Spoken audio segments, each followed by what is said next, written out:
What if I told you that True Detective's first episode is a masterpiece, not just for the story and characters, but for the hidden details that creator Nick Pizzolatto carefully put into every scene?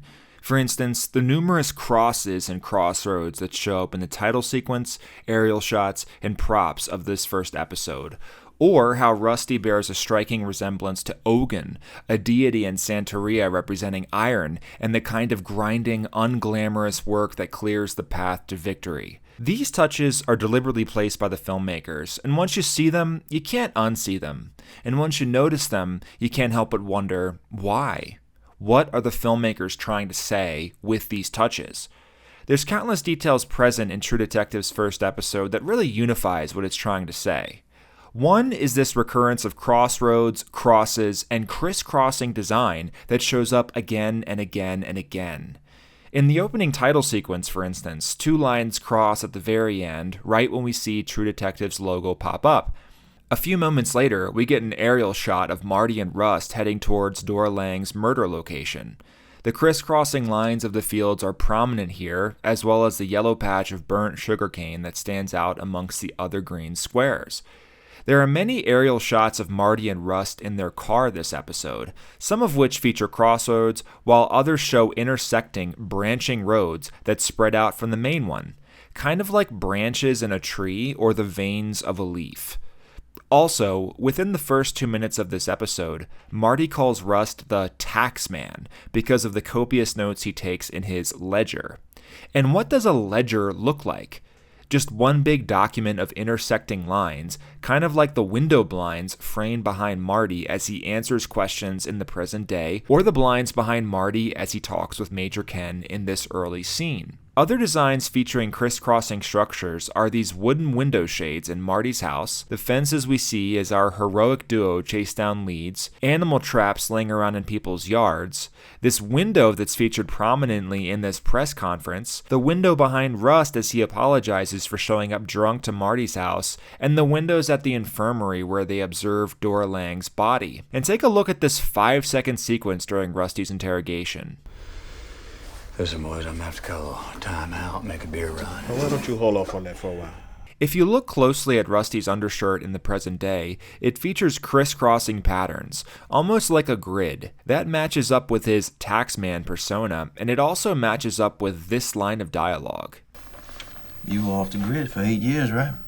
Speaking of grids, there's a lot of maps featured in the police station, both in the modern-day storyline and in the past. Paired with the numerous aerial shots we see, and this upcoming line of dialogue from Rust, we start to see a pattern of maps as a symbol in the show. This is his vision. Her body is a paraphilic love map. Maps work strikingly well in this crossroads analysis. Maps are basically just giant grids when you get down to it. Longitude and latitude are imaginary lines forming a grid system to pinpoint locations on Earth. That's why we sometimes refer to maps as grids in the first place. All of this works way too well on its own, but when you add in the numerous crucifix references, it deepens the plot even more. I contemplate the moment in the garden, the idea of allowing your own crucifixion. Rust has a cross in his house. We see one in the title sequence, and we see it twice in this house at the very end of the episode. One hangs over a bed in the room behind Marty here, and one hangs next to Rusty's head here against the wall. And if you notice, the blanket this paraplegic man uses is plaid, i.e. crossing lines. Of course it is. Even in this scene where Marty and Rust question this older man at his house, Rust stands facing to the side, while Marty stands facing the man head on. They're making perpendicular lines with their bodies. So what does all this mean? There's one thing Russ says here that ties into my journey analyzing this. I mean, you never know what the thing's gonna be, do you? A little detail somewhere way down the line makes you say, breaks the case. That one tiny detail is something that Lester, the minister, says to Rusty about his auntie. She was a wonderful woman. Loved her some Jesus, but had a bit of that Santeria in her, you know? He says his auntie showed them how to make these bird traps we see in the show, which are also called devil nets, which tie into our crossroads and grid theme even more, by the way. But he talks about Santeria. This is the little detail that breaks True Detective wide open in a way that makes too much sense to be random. I didn't know anything about Santeria other than that it was a song by Sublime, so I looked it up. I began researching what are some of the common symbols and beliefs of those who practice Santeria, and no joke, listed among the most prominent symbols of this religion are crossroads. They are huge in Santeria. Now, I know that Santeria isn't typically associated with Louisiana, voodoo is, but you have to realize that Santeria and voodoo share significant connections and are kind of like cousins who share a grandparent. They both blend West African traditions with Catholicism and were developed by enslaved peoples to preserve their beliefs under colonial rule, sharing core concepts like a supreme god, spirits, spirit possession, and rituals involving drumming, dancing, and linking spirits to Catholic saints. Also, Santeria is practiced in Louisiana today. And Rust actually mentions Santeria in episode 7 as a possible influence for these murders. Now, they had an annual winter festival, heavy on the Saturnalia, a place where that Santeria and voodoo all mashed together. Crossroads in Santeria are associated with the deity called Elegua, who guards gateways and crossroads. In voodoo, there's a similar being called Papa Legba, who does the same darn thing, showing the similarities. Elegua is the guardian of doorways, paths, and choices. Paths, like the roads that Marty and Russ travel on working this case.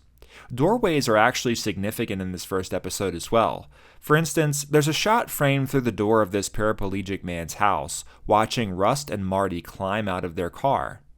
As we know, Russ finds a crucial piece of evidence here in the shed that furthers their investigation. Why frame it like this? Why not an aerial shot of the car or a shot showing the house in the background as our characters get out of the car? Because to me, this physical doorway also represents a metaphorical one that's guiding our heroes closer to their destination. Minutes later, there's a shot of the backyard seen through the glass window of this back door. This is the general location where Rust finds the devil trap, and a few seconds after that shot, Rust sticks his head through the shed doorway and sees the devil trap lying on the floorboards. Santeria practitioners often leave offerings at crossroads like candy, toys, rum, or cigars because it's where Elegua dwells. The crossroads symbolizes fate, choice, opportunity, and the unpredictable nature of life's journey. It's a place of power and transformation. Spoiler alert, but given how this show depicts Rusty's miraculous transformation from nihilistic pessimist to hopeful believer, this fits very well. Speaking of hidden details, consider subscribing to my Substack. I publish the written versions of these essays there, along with movie reviews and thoughts on stuff I'm watching that doesn't make it into my YouTube videos. The name is Filmalysis, and the link is in the description if you want to subscribe. As I researched Santeria a little more, I found that Elegua has an inseparable companion that's sometimes depicted as his brother or close ally, and that's Ogun. Ogun is the Orisha or deity of iron, war, labor, and technology, basically anything involving metal, tools, and hard work. Ogun is a warrior deity and represents raw power, relentless forward motion, and the kind of grinding, unglamorous work that clears the path. He rules over blacksmiths, soldiers, surgeons, mechanics, butchers, railroad workers, anyone who works with metal or does physically demanding labor. And in modern contexts, he's associated with cars, trains, machinery, and computers, the iron of our age. Does this sound like anybody we know from True Detective? For me, it's impossible to not see the connections between Ogun and Rust. Ogun is literally the deity of iron, and Rust is called, well, Rust. At one point in the car, Rusty says, I got a bad taste in my mouth out here. Aluminum. Ash. Like you can smell the psychosphere. My research says that Ogun is associated in modern contexts with cars, trains, machinery, and computers. This bit on cars fits strikingly well with True Detective's heavy emphasis on cars and scenes in cars, where Rusty disobeys the silent reflection rule and spouts off about the depravity of humanity. I mentioned computers as well. Behind Rusty, as he's being questioned, lies an old computer collecting dust, and it's telling that the beer that he drinks comes in metal cans, which he later uses to make metal figurines. For me, the connection between Rusty and metal is just the tip of the iceberg. Ogun, like I said, represents a deity that clears the path. He's about raw power and relentless forward motion. For a character that folks in this show call the taxman because of how obsessed he is with details and getting to the bottom of things, this connection fits perfectly. Taxes have an air of inevitability about them. Rust, throughout True Detective, is the driving force behind everything. It's his relentless attitude, his obsession, that cracks this case wide open. If he doesn't represent Ogun's spirit down to the bone, I don't know who does. Ogun is often portrayed as solitary, living in the wilderness or mountains, somewhat isolated from the other deities. He's deeply connected to the forest and wild spaces, but also to civilization's tools. There's a duality there, savage and civilized at once. You were off the grid for 8 years, right? He's fiercely protective, loyal, but also dangerous when angered. He doesn't negotiate, he bulldozes through. The one scene that really showcases this bulldozer nature in Rust is when he slaps one of his co-workers at the police station.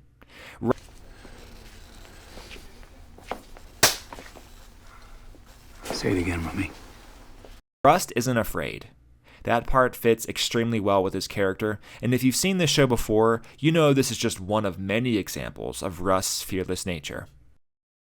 But the bit about Ogun being a solitary figure, living in the wilderness or mountains, is the final piece of the puzzle that makes me go, yeah, this has got to be intentional. We've already established that Rust lived off the grid for 8 years, and when he's getting questioned in the modern day, he looks like a wild man with long hair and a mustache. This guy exudes masculine, chaotic energy. There's also the element that crossroads are transitional spaces between wilderness and civilization, nature and human construction, which is very much Ogun's domain apparently. He exists in that liminal zone between the wild forest and the built world. If you pay attention while watching True Detective, you see this theme come up over and over again. After visiting the morgue, Rusty looks around and says, "This place is like somebody's memory of a town, and the memory's fading. It's like there was never anything here but jungle." He also says at one point, People out here, it's like they don't even know the outside world exists. I love the touches of Rust that we see all throughout this episode, like on the roofs, swing sets, and refrigerators. It really gives this place an old, wild, forgotten feel, and ties into Rusty's name as well. There's one shot in the middle of the episode of Rust and Marty barreling down the road in their car. In this shot, weeds overtake a metal fence and an abandoned building rises in the background. And when Rusty goes to find the devil trap in the shed, it feels like he's transitioning in space from civilization to the wild. Green moss speckles the back patio here, and he travels through an abandoned swing set and play area to a shed that's slowly being overtaken by nature. At one point, the doctor in the morgue says this about the blue circle on Dora's back. It's all primitive. It's like cave paintings. Maybe you ought to talk to an anthropologist. Russ talks a lot in this episode and show about human nature. Who are we really when we strip away the facade of our modern life? What's the nature hidden underneath? I think that showing nature slowly overtaking the buildings and infrastructure of this town is a clever way to show the creeping evil that Russ believes is our very nature. Humanity is rotten at the core for him. We should just walk hand in hand into extinction, Russ says. Luckily and ironically, it's in Rusty's nature to bulldoze through obstacles and seek justice at any cost for those harmed. He is the antithesis, it seems, to his own theories about human nature. Speaking of masculine energy, when researching typical offerings folks leave for Ogun, I got even more confirmation of this theory. Santeria practitioners often leave gifts of rum, cigars, smoked fish, roasted corn, and palm oil for this deity. Ogun is, apparently, strongly associated with smoking, specifically tobacco and cigars. It's no secret watching Rusty in episode 1 that he is a huge smoker, so this fits as well. There's one other huge detail I noticed as I watched the first episode that got confirmed for me when researching Ogun, and that is his connection to the color green. When I analyze film, I pay a lot of attention to the lighting of scenes, specifically the colors involved in certain moments. This scene of Rusty in his car, headed towards the truck stop, sports a heavy green color scheme, a pattern we see show up again when he visits Marty at his house. both in the shots of Rusty waiting in his car beforehand, when he shows up to the door, and here, look at the color of the cup he drinks out of. Maybe this is a one-off thing, this green color association with Rusty, but I'll keep an eye out for it as I analyze future episodes. I mentioned Ogun and Elegua are often considered inseparable companions. Does this mean that Marty represents Elegua, the garden of doorways, paths, and choices? There's a few scattered connections worth mentioning, but I'm not 100% convinced yet. I see some connections with doorways and Marty's character. There's one scene at this old church where Marty is framed in the doorway here, and he literally stands in it for a while. Why not just have him come inside? Another doorway moment happens when Rust walks up to Marty's house, completely blitzed, and Marty opens the door for him, standing there looking at him. If Elegua is the deity who opens doors and inhabits these spaces, Marty's certainly fulfilling that role in these moments. Elegua is depicted as playful, mischievous, sometimes downright chaotic. He loves pranks and tests. Marty's a little mischievous himself.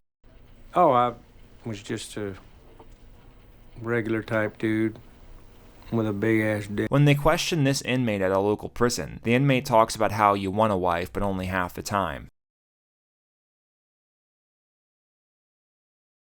Elegua also embodies the fundamental truth that life is about choices and their consequences.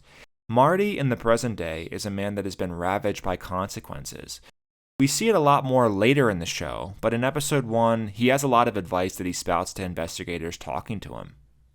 Yeah, I tell you guys, and believe me, past a certain age, a man without a family can be a bad thing. This is a guy who's intimately aware of where fate has led him. I think Marty as Elegua, or the voodoo equivalent Papa Legba, makes a lot more sense for him as an old man. Papa Legba, for example, is often depicted as an old man. He's a protector of children and the vulnerable, and he speaks all languages because he facilitates all communication. Given that this show is, in part, about child abduction, and given how these two men go into the belly of the beast to rescue them, it really fits. In the show, Rusty is the sharp edge of the knife in their partnership, while Marty is more of a diplomat. He's in control of the investigation, for example, and works with fellow officers to discover and chase down leads. Rusty is more of the hard work guy, the bulldozer. In these respects, there are striking similarities between Elegua and Marty. There are so many other things I saw in episode 1 that I'll hold off on until I analyze more episodes. Let me know what you noticed in episode 1, or True Detective as a whole. If you like this analysis, subscribe to this channel. I'll be releasing a few more True Detective videos over the next few weeks as I go further and further down the rabbit hole watching Season 1. Thanks so much for watching. I'll see you next time.